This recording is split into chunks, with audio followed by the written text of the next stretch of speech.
The world of the Incredibles is built on a graveyard of heroes, thanks to Operation Kronos. But the reality is that among the dead, some of the strongest heroes are alive.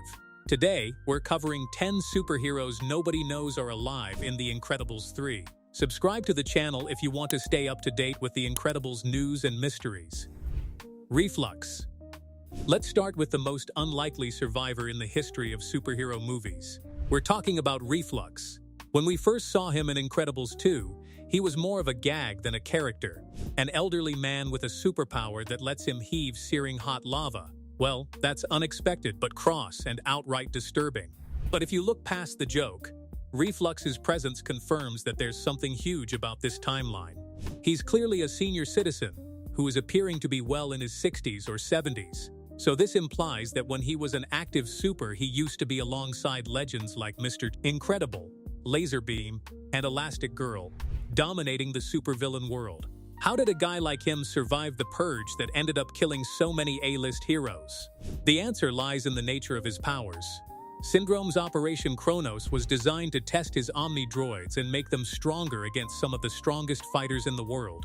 There is a huge probability that they never had Reflux on their radar in the first place. While others were getting beaten down and destroyed, Reflux might have gotten away and started living his life in luxury somewhere. No one can find him. Brick. While Reflux had his own unique survival, we have one of the most physically imposing characters that was included in the sequel, called Brick. With a name like that and a jawline that could cut metal beams, many fans initially assumed that this character was a man. However, it's now official that Brick is actually a woman with a superpower of durability and mass manipulation. She can effectively become an immovable object. In the second film, we see her toe-to-toe with Mr. Incredible, and she doesn't just survive the encounter, she holds herself against his massive strength. Her survival status is confirmed because she is currently active, but her backstory is what makes her a hidden survivor. We don't know where she comes from, and a person with that level of durability doesn't just disappear out of nowhere. Theories suggest that she might be a legacy hero, perhaps the daughter of a Golden Age hero who went into hiding. If The Incredible 3 raises the stakes with a new villain, Brick could be the ultimate tank for their team. Peeping Tom. And now we are diving into the characters that only the die-hard fans noticed. When you look at the opening montage in the first Incredible movies, we see the newspaper clippings detailing the lawsuit that brought down the supers. One of the heroes mentioned there was Peeping Tom. Just like his name suggests, his power was extra vision, and he was hit with a lawsuit for invasion of privacy. This was the scandal that turned public opinion against him by painting them as creeps rather than saviors. But here's the unique part. Peeping Tom does not even appear on Syndrome's terminated list in the Chronos database. Almost every other major hero that is mentioned in the list is accounted for as deceased, but Tom is missing. Why? Likely Tom was already a fugitive long before Kronos even started, and he would have been incredibly hard to find since even the police were having a hard time finding this guy. He wasn't sitting at home waiting for a call from Mirage. He's most likely living off the grid, and using his X-ray vision, he could spot anyone coming his way from a mile away. In Incredibles 3, he could return as a villain or a survivor who knows everyone's secret because he's been watching from the shadows for decades. I'm doing a $100 Amazon gift card giveaway to celebrate when this channel reaches 1,000 subscribers. No action is required to enter. I'll randomly pick a winner once we hit the milestone. If you want to follow the journey or see the winner announcement, feel free to subscribe. Feronic. Another character who haunts the whole franchise without even trying is Feronic. In the first movie, when Syndrome first flies into the city to kidnap Jack, a bystander looks up and screams, "Oh look, it's Feronic." This tells us two things. Feronic was quite popular back in the day, with a similar costume to Syndrome. The public remembers him years later. Then, in Incredibles 2, we see him in a flashback as the confident hero who could manipulate fire. Interestingly, he is also absent from the terminated list on Syndrome's computer. We know that Syndrome hunted down fire-based heroes, because Blazestone is listed as deceased. It is also possible that Syndrome has this weird admiration for Feronic, and this is why he might have modeled his own costume again, compared to the hero. After transitioning to a celebrity lifestyle, he might have been away from the vigilante game, as that's just how Feronic leads his life. Plasma Bolt. Another hero that might surprise you is Plasma Bolt. Due to her power set, she makes her arguably one of the most dangerous people on Earth for a villain like Syndrome.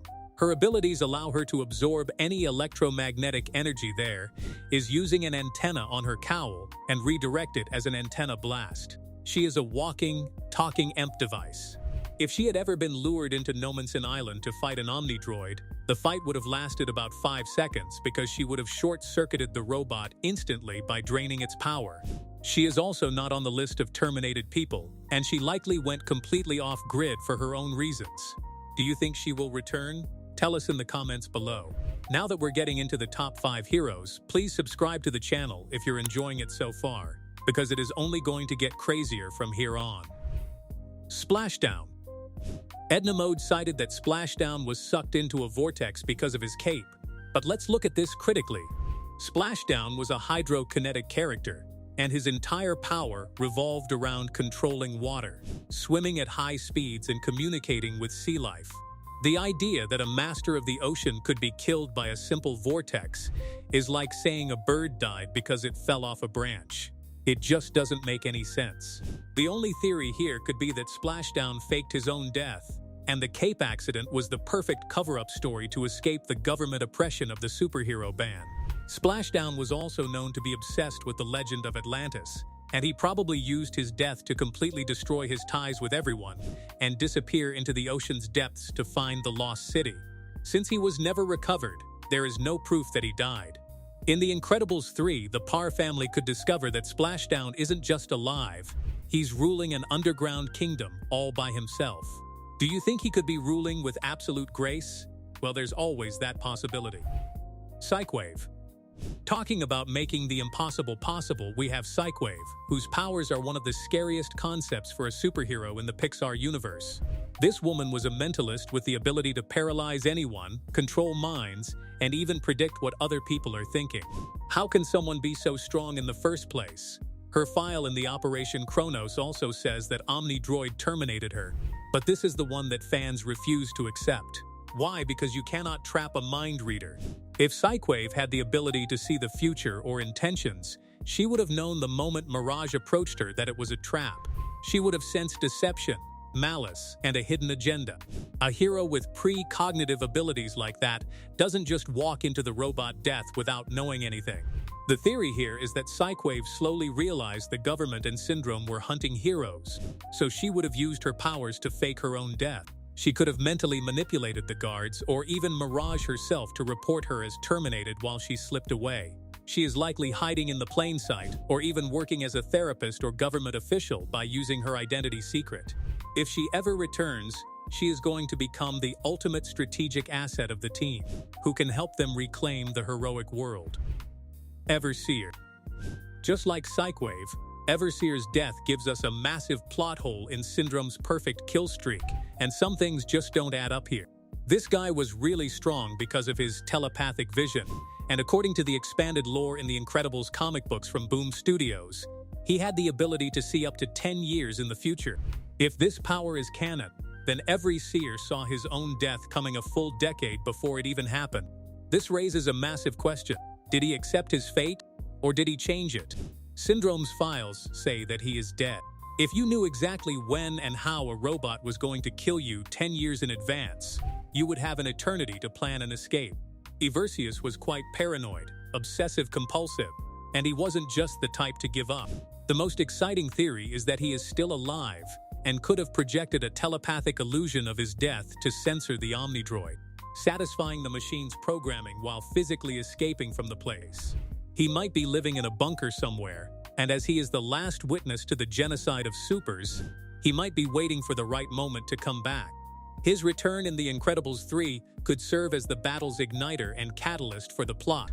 He might come out of hiding, because he has soon seen that there is a new future threat that is worse than Syndrome. Gazerbeam. At number 2, we have Gazerbeam, who is the tragic icon in the first movie. We see his skeleton in the cave of Namani San Island. We see the word Chronos carved in the wall, which helps Mr. Incredible unlock the villain's main plan. He is also universally accepted as dead.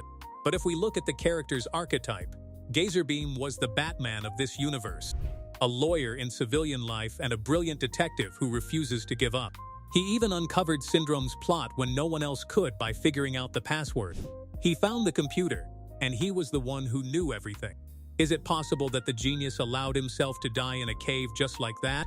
Or did he pull a complete switch? Hundreds of faceless guards populated Syndrome's island, and Gazerbeam's power was laser vision.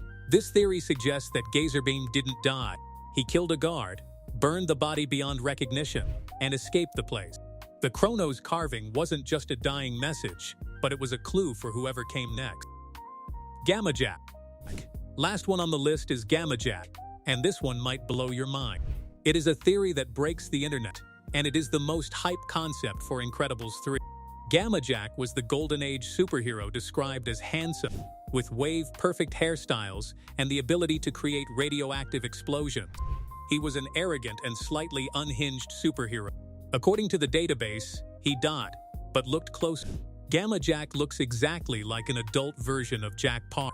They share the same name, Jack. They both have blonde hair, if we look at concept art, but the smoking gun hair is the power set in The Incredibles 2. Jack develops many powers, but one of his favorite powers is shooting laser beam. What's amazing is that Gamma Jack's radiation blasts are quite literally working in the same way. So what exactly is happening here? If it's true that Gamma Jack isn't dead, he is currently babysitting in Bob Parr's lap. He is destined to repeat a tragic time loop where he is reborn as Jack. He might meet the family in Incredibles 3, which would be the most mind-blowing event in the whole of Pixar. Which of these superheroes do you think has the best chance of return? Let us know in the comments below, and subscribe to the channel to stay up to date with the latest Incredibles news.